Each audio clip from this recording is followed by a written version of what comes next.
Yo kumalame Uganda amera phone matek twal ma otika na kombe di chawani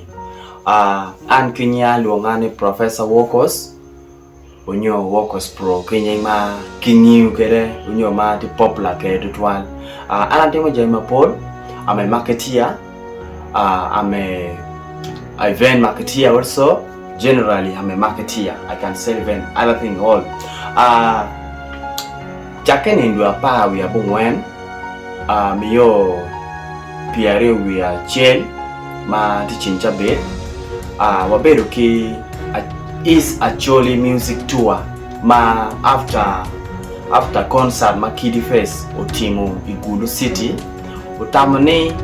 uno promoter chain ki kumalo minodan Uganda again mano Deno promotions ma nen chalo Deno promotions oberuka Joko tampa dano kikin penia Kiddy face dong latin pajo gago kan so nyoki pate so that teni mana mera yubu show ne guluki ken chi Deno de dae uwinya Kiddy face ne jan joma gang me ka to wiyo lo dawa chiro yubu show kwene ipade ka gago den Deno yu show achiro beyo pade achiro beyo pato Ngwa piario kidong ni piaro achiel kitiki kone kikalong. Now ikin wemo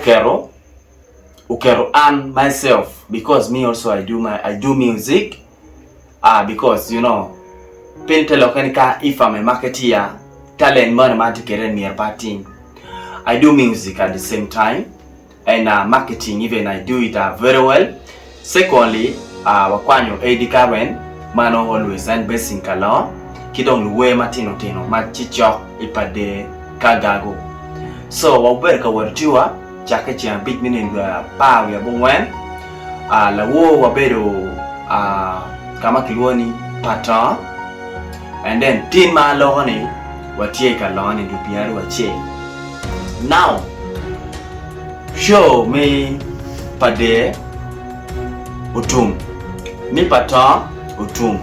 na wamatie enene na nen mawati ai pato mi binu kala pachako yum mi kala enaye pien kitma maburu kere pat Kiddy face buru hotel mapat kimane jane kilomil mamege one kede Eddy kachel kimane ja pa Eddy enaye Deno promotions Achele no ne ana woga che Deno promotion ma Kiddy face tiu kede mi binu kalimu joma pajo eni ki manager pa Eddy now ameto winya maber da ichawa mawati ai pato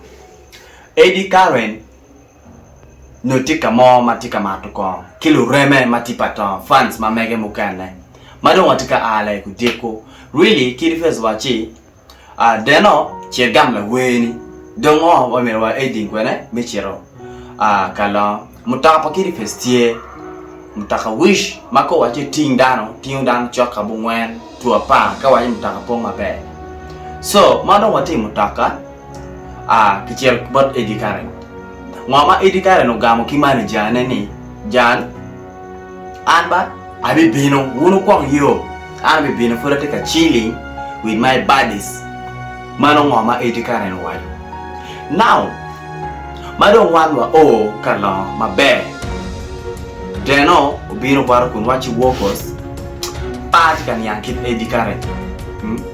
Eddy nane ma chero bare o wachani wanwa kwang yo bibino kumbe cha Eddy te gona chimni pingwa were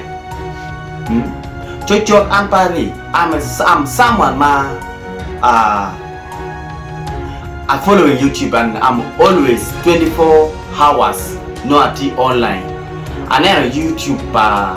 word pa demo ma win chore and kono ngene ni like something do TV ochero no maybe chono Eddy chi Eddy o ni jama video na you get but how you Eddy timo Germany when ana time following video pa Eddy makun wajo ni makit manager ngo Deno promotion kid manager ngo ma we akola we ne en kwa yo tika penyu yamo kumano ni kid manager ngo tika poro managers ki spraga promotion kia kilma chala di manager pa Judas ti poro like badman sologi no tika loki ko ai wai bro tika loki ko ai wai computer dan kumano one way wa marko anwa marko but ko peter dan kumano bro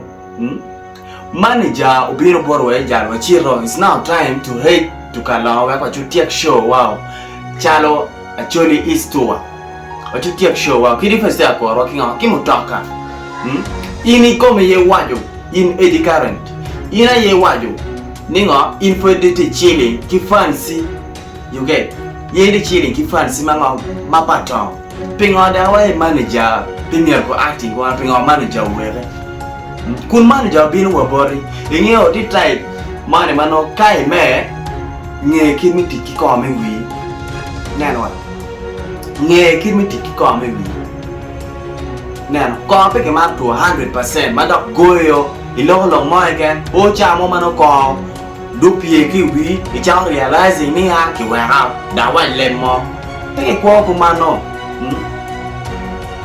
có lo mo mà chạy wa ni ha Deno promotion do bio no in the tie in don no menyo like dong down fans dong ngay ka dong down promotion of bino dong ka chak managing in all people they like that down when an kere an maro de kere de kare an dong yin kinwali yo so please pick long kumano bro pick long kumano ko pe mi ruter kumano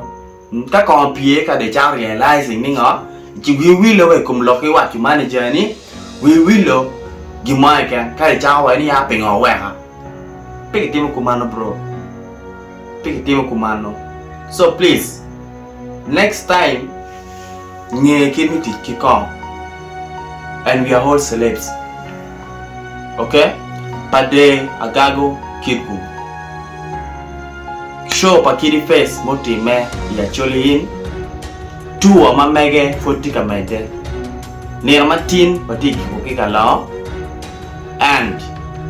watika heading kama duong in the next few months. So from now, get that on the point. A lot of matidi kuna miyo tambo mera Eddy current. Bro, wangeyo ni gira yuak yung kalawang dano gira ngay. But please, ribe, anyway dao ribe ni.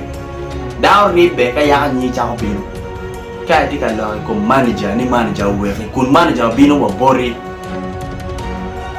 Prepare bro, prepare. Sure, prepare. So please bro, maintain kaiti matuko. For you again tika watching an kid awi ni ko Eddy current like uberuka bolo bongene arata kono manu ngokong bro just learn ne mama kwanye pe man you are a big artist now